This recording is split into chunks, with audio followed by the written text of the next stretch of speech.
ഈ സകല പ്രകോപനങ്ങൾക്കും കാരണമെങ്കിൽ ഈ മർദ്ദനത്തിനും ചോരയുടെ പിന്നിലെ കാരണം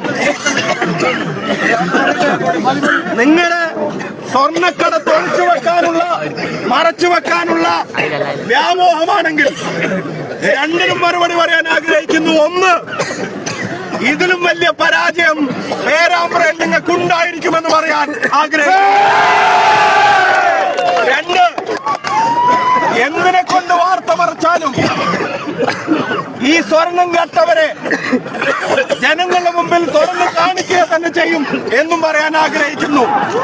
മൂന്ന്, പോലീസിനോട് ശമ്പളം പാർട്ടി ഓഫീസിൽ നിന്നല്ല, ആ ഓർമ്മ വേണം. ഇപ്പൊ ചെയ്ത പണിക്കുള്ള മറുപടി അത് ഞങ്ങൾ നൽകുന്നതായിരിക്കും. എല്ലാവരും പിരിഞ്ഞു പോകേണ്ടതാണ്.